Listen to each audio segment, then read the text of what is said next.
Apakah berdosa orang tua membiarkan anak perempuan tidak berhijab? La yadkhulul jannata, tak masuk surga ayah, tak masuk surga abang, tak masuk surga suami dayyus yang tak ada rasa cemburunya. Abang, ayah, suami membiarkan istri, adik, anak perempuan keluar rumah tak pakai hijab, dayyus, tak ada cemburunya. Itu adik kau? Iya. Cantik ku tengok. Iyalah, abangnya kan ganteng. Dayyus, tak ada rasa cemburu. Mestinya wajahnya merah. Kenapa kau tengok aurat saudaraku, saudariku, adikku, anakku? Ingat, bapak yang rajin salat, yang rajin puasa sunat, selangkah lagi kau masuk surga, selangkah mau masuk Jannatul Firdaus. Tapi anakmu kau biarkan tidak menutup aurat, selangkah juga kakimu akan ditarik ke dalam neraka jahanam. Ingatlah wahai bapak-bapak yang punya anak gadis, abang-abang yang punya adik-adik, punya perempuan, kau dituntut di hadapan Allah Subhanahu wa taala. Siapa yang Ustaz tunjuk yang menonton acara itu? Jangan pikir kita selamat, yang penting saya sudah sholat, yang penting saya sudah puasa sunat, yang penting saya sudah berzikir, yang penting saya sudah haji dan umrah. Masalah anak saya bukan urusan saya. Kullukum ra'in, setiap kamu pemimpin, wa kullukum mas'ulun ar ra'iyatih, setiap kalian akan dituntut, ditanya tentang yang dia pimpin, adiknya, anaknya, istrinya. Suami-suami yang masih takut sama istri, yang belum pakai hijab, pulang dari sini kasih tahu dia, setiap kamu adalah pemimpin. Alah, abang baru ngaji sekali, udah mau ceramah pula. Kalau bapak tak pandai ngasih tahu, mudah aja ambil video-video saya cerita tentang hijab itu, kirim ke dia. Dek, ini ada video nih, coba kau tonton dulu. Tengok. Alah, aku tengok ini macam ustaz sesat ini, kata dia. Gak apa-apa, dia pertama marah, tapi lama-lama dia berpikir, doa, jangan lupa doa, Allah bukakan pintu hidayah bagi suami yang sudah menikah, istrinya tak pakai jilbab. Adapun kalian yang lajang, tak ada alasan, karena kalian belum nikah. Pilihlah perempuan yang berhijab. Mudah-mudahan diberikan Allah perempuan yang berhijab. Saya ingin nanya, saya punya saudara, di saat orang tua kami belum meninggal, sudah meninggalkan wasiat dalam warisan. Tapi sekarang setelah orang tua kami meninggal, saudara kami itu serakah, atau bisa dibilang ingin menguasai warisan yang telah diwariskan kepada saya. Bagaimana tanggapan Ustadz tentang kejadian ini? Lapor ke pengadilan agama. Di sana ada jurusita, di sana ada formulirnya. Nama yang meninggal isi, ahli waris isi, sebutkan semua ahli waris, lalu serahkan ke pengadilan. Nanti keluar, ini dapat sekian, istri dapat 1/8, karena ada anak dapat 1/4, anak laki-laki 2 kali bagian anak perempuan. Dulu ada wasiat tidak boleh lebih dari 1/3 harta, maka tunjukkan sama dia, bang, kakak, brother, nih jatah saya. Kalau kau macam-macam, jebloskan kau ke penjara. Tentu tidak kasar begitu, lembut. Abang, kau dari rahim yang sama dengan aku tak ingin menganiayamu. Aku buat laporan ini bukan karena aku dengki dan marah, tapi karena aku tak ingin kau makan haram. Keras sekali Pak Ustaz. Aku tak ingin kau makan haram. Kalau ada kalian menuntut adik, abang, kakak, itu bukan berarti zalim, tapi menjaga dia, anaknya dan istrinya supaya jangan sampai makan hak. Bayangkan ini kalau didiamkan, dikuasainya harta warisan, tanah dikuasainya, kebun dikuasainya, angkot dikuasainya, makan haram dia, anaknya, cucunya, istrinya. Maka selamatkan saudara ini dengan cara menegakkan hukum warisan ke kantor pengadilan agama. Ada jurusita, disita nanti itu.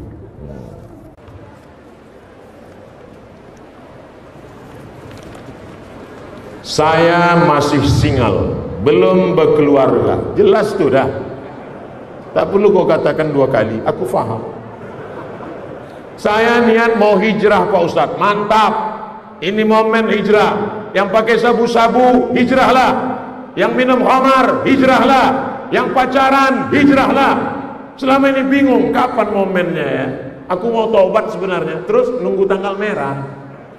Inilah momen hijrah, betul-betul hijrah. Mudah-mudahan kita semua betul-betul hijrah tahun ini. Dalam Islam kan zina dilarang Pak Ustadz. Betul, dilarang, kecuali disertasi yang terbaru katanya boleh. Kalau kita mau milih pasangan tanpa kenalan gimana Pak Ustadz? Ta'aruf. Datang ke kiai, ini ketua PCNU ada, datang ke ketua MUI, datang ke Habib, stok mereka banyak. Assalamualaikum kiai, ya saya belum nikah Pak Kiai, kelihatan dari tatap matamu. Tolong kiai kenalkan saya sama yang solihah, kalau bisa Pak Kiai yang orangnya cantik, jilbabnya panjang, mobilnya mewah, duitnya ada, akhlaknya baik. Ustadz Somad, tolong carikan saya yang punya sifat 4 itu Pak Ustadz. Kaya, cantik, akhlaknya baik, taat beragama. Kalau ada kenapa aku kasih ke kau?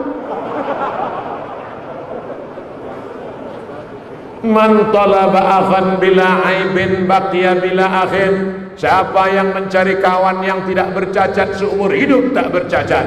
Tiba-tiba Su'aib menunggu anaknya ngambil air. Tak lama anak perempuan Su'aib datang. Apa kata anak perempuan Su'aib? Inna khaira man ista'jartal qawiyul amin. Ayah, kalau ayah mau cari pekerja, karena Su'aib sudah lama mau cari laki-laki yang bisa kerja untuk mengerawat kambing-kambingnya. Apa kata anak perempuannya? Inna khaira man ista'jarta, kalau kau mau cari pekerja, al-qawi, orangnya kuat, al-amin, orangnya amanah.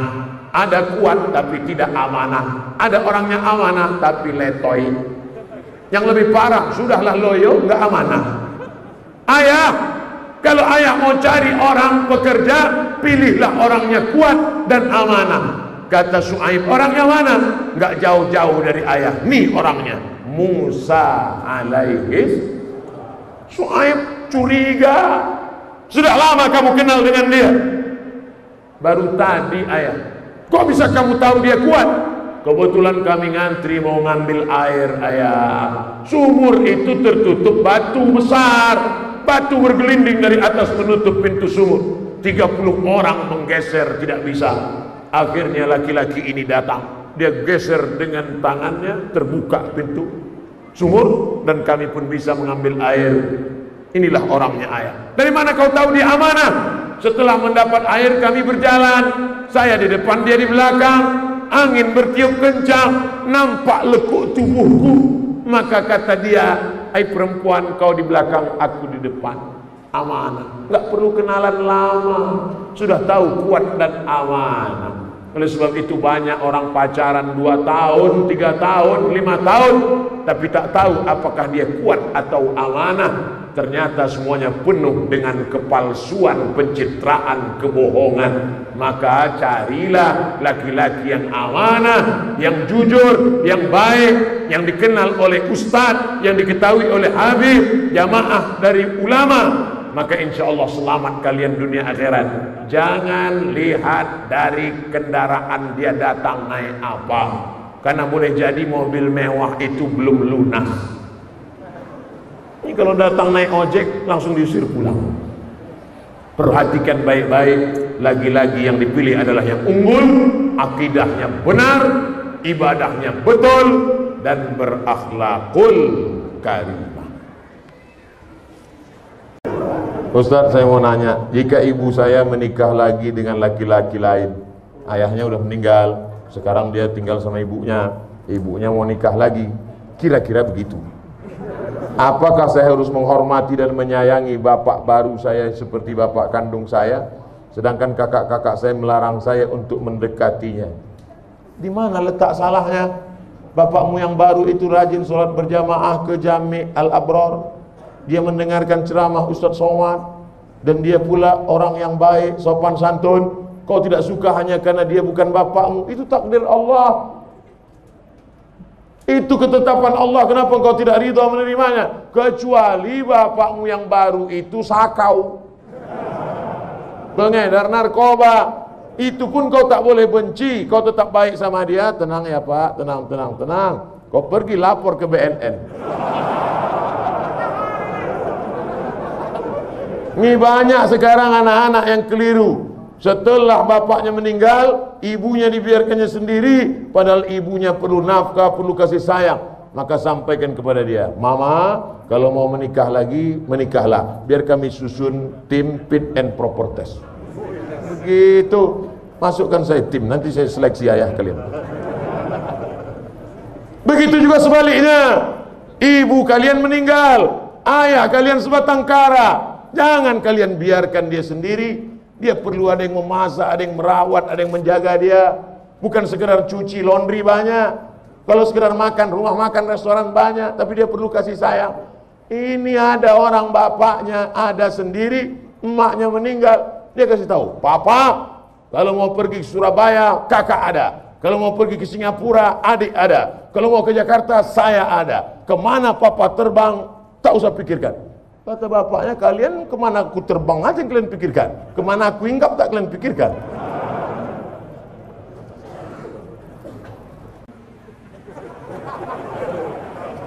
Masya Allah. Selama saya hidup jadi ustadz baru, inilah pertanyaan sekaligus ada kayu gaharunya.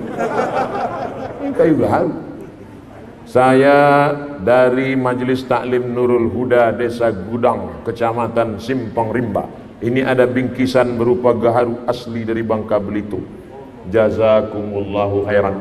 Man ahsana ilaikum, siapa yang berbuat baik kepada kamu, fakafi'uhu, balaslah. Siapa yang buat baik pada engkau, Abdul Somad, balaslah. Gimana saya mau membalas dia pakai, berapa lama saya mesti nanam kayu gaharu?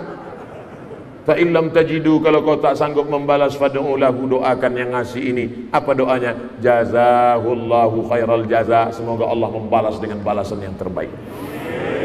Saya minta doa Pak Ustaz, udah aku bacakan dah, udah diaminkan jemaah. Karena saya baru belajar mendalami agama, namun karena saya baru belajar sering mengalami kendala-kendala dalam proses belajar, mudah-mudahan dengan doa Pak Ustaz proses belajar saya lebih lancar. Allahumma faqihu fid din. Anak-anak muda yang baru hijrah ini dalamkan agama mereka ya Allah. Waftah lahum futuhal arifin, bukakan pintu hati mereka sebagaimana telah kau bukakan kepada para wali-walimu ya Allah. Waj'alhum min warathati anbiya'ika, jadikan mereka menjadi pewaris para nabimu ya Allah. Wadkhilna ma'ahum ma'al habibil mustafa fi jannatikal ula, masukkan kami bersama mereka dalam surga jannatul firdaus bersama Nabi Muhammad sallallahu alaihi wasallam. Kertas yang lain boleh hilang, yang ini jangan.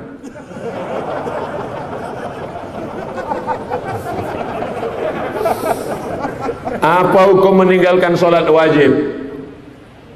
Man taraka sholata muta'ammidan faqad kafara jihara. Siapa yang meninggalkan sholat secara nyata, maka kafirlah dia jihara, secara nyata. Jangan tinggalkan sholat. Al-ahdul ladzi baini wa baina abdi, perjanjian MOU, Memorandum of Understanding between me and you,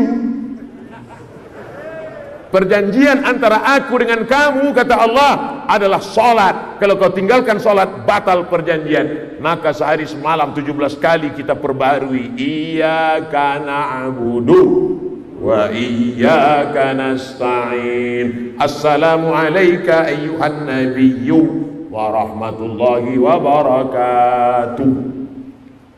Belum selesai, itu tadi sholat. Siapa yang kita dahulukan, orang tua atau istri? Oh, ini nampaknya pertanyaan dari Ikatan Suami Takut Istri. Karena beberapa kali dia mengatakan orang tua, kata istrinya, aku gak percaya.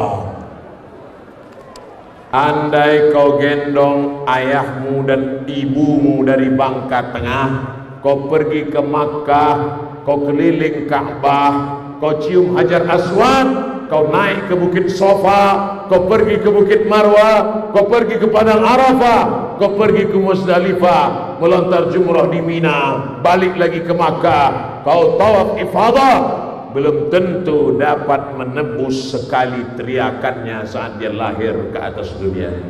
Maka hai yang masih lajang-lajang, yang jomblo-jombloan sejati belum menikah, kalau nanti kalian menemukan perempuan yang baik, kalian mesti berani berkata kepada dia, oh my dear, my darling, kau akan menjadi a second woman, kau akan menjadi perempuan yang kedua dalam hidupku. Apa? Jadi yang pertama siapa? My mother. Yang pertama adalah ibu. Karena Nabi berkata, man ahaqqun nas bi husni suhbati, siapa orang yang paling layak mendapatkan baktiku? Ummuka. Summaman, siapa lagi? Ummuka. Summaman, siapa lagi? Ummuka. Summaman, siapa lagi? Abuka. Oleh sebab itu, menantu yang baik, dia tidak melarang engkau wahai perempuan untuk berbakti kepada ayah dan ibu. Papa, mama mau pergi ke rumah sakit, nginap di sana boleh ya?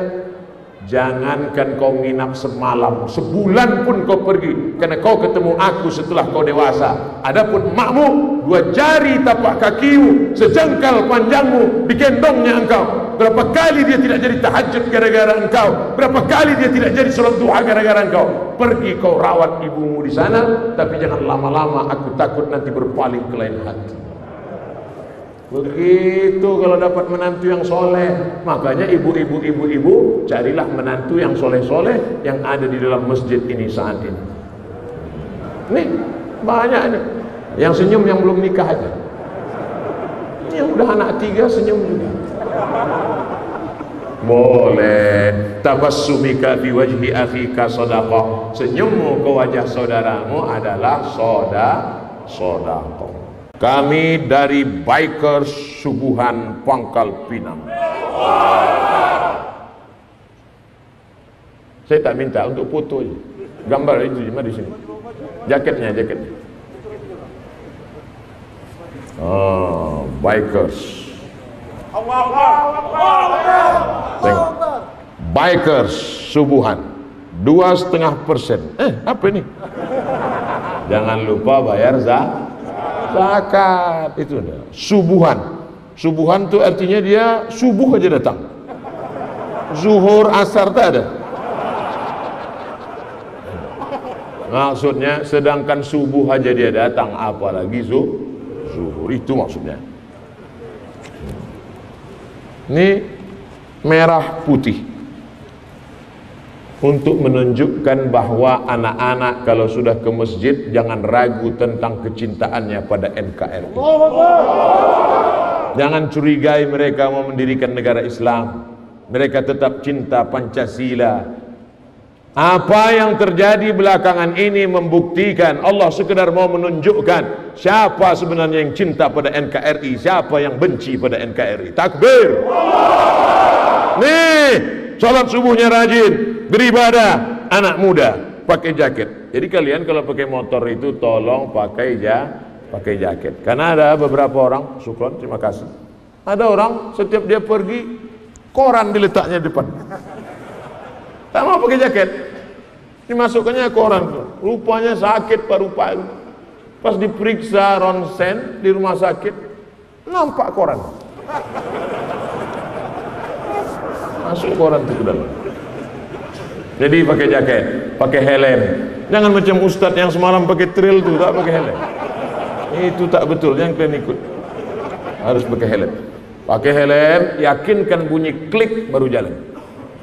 Klik, baru jalan. Tapi coba juga buka.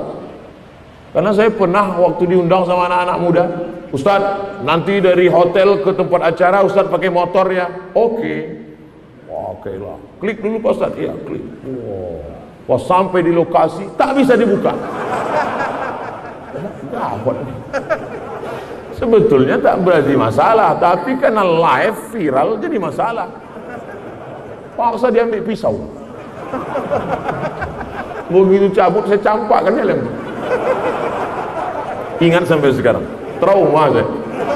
Tolong anak-anak muda bikers kalau ngundang saya, kalian setel dulu helm itu. Begitu juga mesinnya, businya segala macam. Jangan sampai udah diengkol kita udah gaya, mati mesin. Aduh. Nah, anak muda ini. Subuhan Pangkal Pinang. Bagaimana cara yang tepat untuk hijrah pada zaman sekarang, khusus anak muda zaman sekarang nih Pak Ustadz? Yang pertama, anak muda mesti ingat bahwa malaikat maut mencabut nyawa tidak menengok akte kelahiran. Saya perasaan saya sudah masih muda saya, apalagi semalam waktu naik trail itu terasa macam semester 7.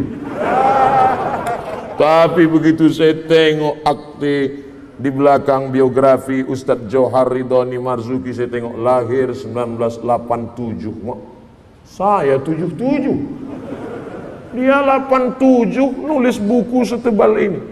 Saya 77, 10 tahun lebih tua. Rupanya kita sudah tua. Tapi malaikat maut tidak lihatnya 87, 77. Jadi yang muda pun jangan bangga kali kan. Jadi kalian ingat mati. Nanti Ustadz yang membimbing anak muda bikers ini tolong buat acaranya besok. Anak-anak bikers hari Ahad subuh datang semua, kita sholat subuh bersama. Setelah itu langsung acara penyelenggaraan jenazah, memandikan, mengkafankan, menyolatkan, menguburkan. Pertama mandikan dulu. Oh besar modal mandikan nih Pak Ustadz, kan prakteknya mesti pakai boneka. Tak usah, cari anak bikers itu satu, suruh dia pakai celana pendek, baringkan di atas meja. Jamaah sekalian menyiramnya dari sini, gosok-gosok lah, cucu hidungnya. Jangan sampai najisnya nanti keluar. Tangan ini mesti disampul pakai kain putih. Tangan disampul pakai kain putih. Setelah itu baru ujungnya pakai koreklah hidungnya, telinganya bersih. Jadi dia menghadap Allah Subhanahu Wa Taala. Korek. Senyum. Mayat nggak boleh senyum. Setelah itu dikapankan dia. Kapan? Begini cara ngapan. Kainnya dulu di bawah. 1 lapis, 2 lapis, 3 lapis. Letakkan mayat di atas. Setelah itu baru tutup. Kapasnya, hidung. Wajahnya buka. Baru ikat pucuk. Lalu dibawa, masukkan ke kubur, gali agak-agak setengah meter. Betul-betul gali, masukkan dia ke dalam. Satu megang kepala, satu megang pinggang, satu megang kaki. Perhatikan. Ini hidungnya harus nempel ke arah kiblat. Mana kiblat? Sana. Jenazah itu bukan telentang, miring. Hidung harus kena tanah. Sunnah harus kena tanah, tempelkan. Lahat. Paling bagus tuh lahat, liang lahat, bukan pakai keranda. Afdal, keranda boleh, tapi paling bagus liang lahat. Dikerok, masukkan dia ke dalam, miringkan ke arah kiblat, baru tutup. Tutup. Naiklah ke atas, timbun.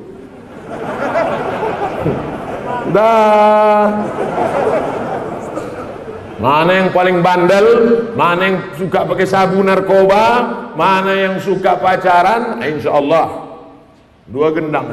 Kalau tak berhenti gila. Langsung. Jangan cerita tentang mati. Pernah kau masuk ke dalam? Enggak. Coba masuk ke dalam.